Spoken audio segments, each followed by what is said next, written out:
This part of Pattaya doesn't make people move here permanently. Thailand isn't that simple. Staying long-term takes visas, extensions, and planning. But this is the area where many visitors stop rushing to leave. Poor man's passport guide here. Today, I'm walking a few ordinary streets just inland from the beach. Not the postcard Pattaya, and not the resort Pattaya. The practical Pattaya.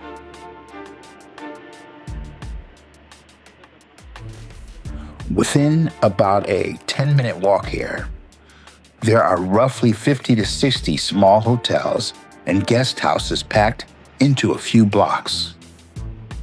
And because of that, people don't suddenly immigrate here.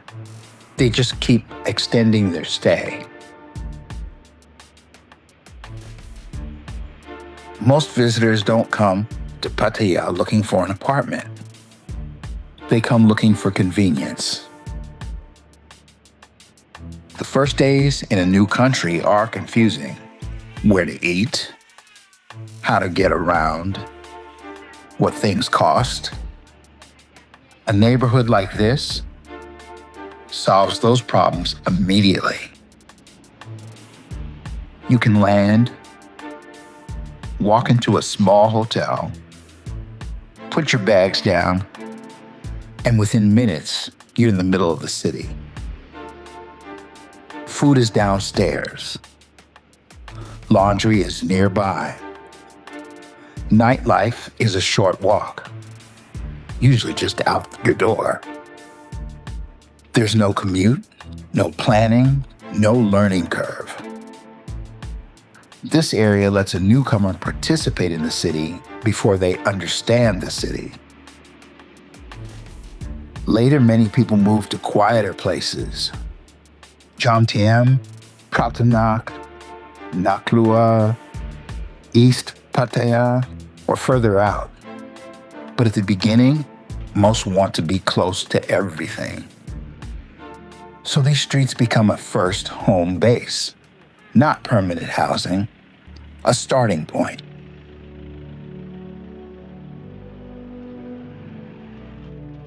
In the daytime, this area feels calm. Coffee shops open, breakfast plates, laundry hanging from balconies. You notice pharmacies everywhere. There are more pharmacies per block here than in many Western neighborhoods, and sometimes that matters to long-stay visitors more than the nightlife does. Nobody is rushing. Older men walk slowly. People sit outside cafes reading their phones. From these streets, you can reach food, clinics, groceries, and entertainment all on foot in under 10 minutes. That changes how a person thinks about staying. The hotels are not luxury hotels. They're small, practical, and close together.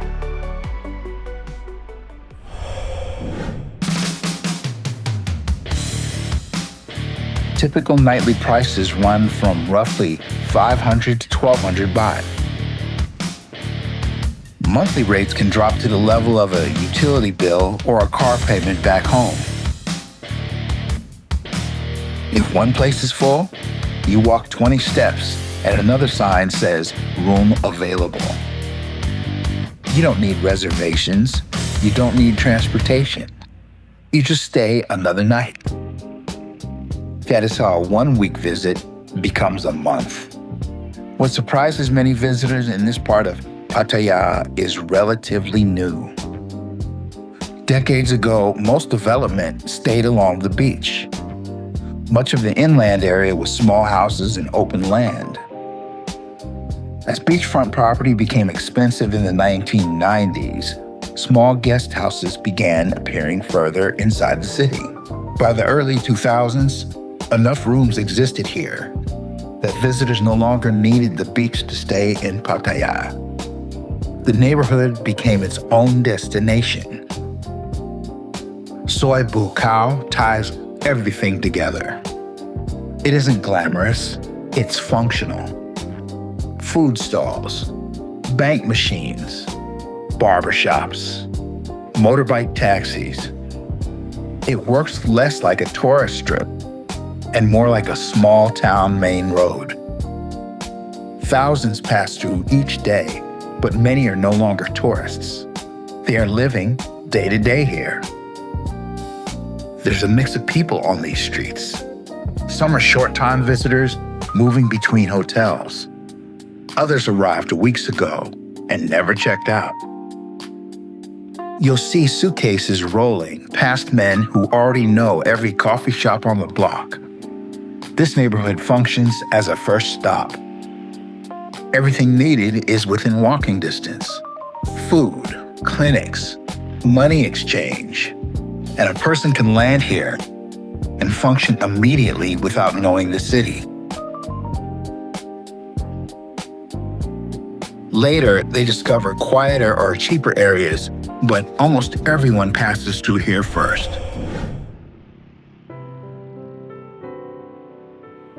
When evening comes, the same quiet street transforms.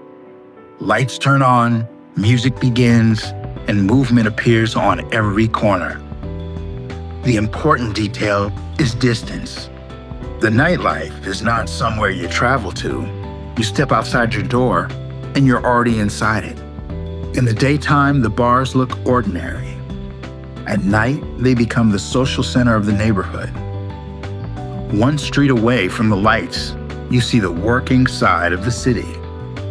Delivery scooters, staff resting, workers eating dinner. You realize the entertainment district operates inside a normal neighborhood, not separate from it. Here, the story becomes clear. Balcony chairs, drying clothes, motorbikes parked in the same place every day. Water refill machines on the sidewalk. Those details show people aren't visiting. They live here. Housing, food, and social life are all within walking distance. When a person no longer needs a car, expenses drop dramatically. For many, daily life becomes manageable again. In the daytime, you notice something unusual. Some bars are already open, not crowded, just a few regulars sitting quietly. Life here can become very simple. Meals nearby, friends nearby, conversation always available. For some men, it becomes one of the most peaceful routines they've had in years. But the same accessibility makes it easy to never step away from it. The neighborhood offers two lives at once, a calm routine in the day and a social world each evening. The streets don't decide which one a person lives. The individual does. After a while, routines form. Morning coffee, convenience store visits. And these are not tourist habits. These are daily living habits. The reason these streets matter is simple. They remove friction from daily life. When life becomes easy and affordable at the same time, people stay longer than they expected. Pattaya grew from the beach outward, yet many long-stay foreigners end up living away from the beach. Not because of luxury, because of accessibility. Ordinary rooms, walkable streets, predictable routines. This neighborhood doesn't persuade people to stay. It quietly allows them to. That is why so many foreigners pass through Pattaya but end up returning to these same few streets. If you enjoy seeing real daily life here on the ground, you can support the channel using the links in the description and the pinned comment. It helps me keep documenting what everyday life actually looks like here. And I'll see you on the next one. Poor Man's Passport Guy.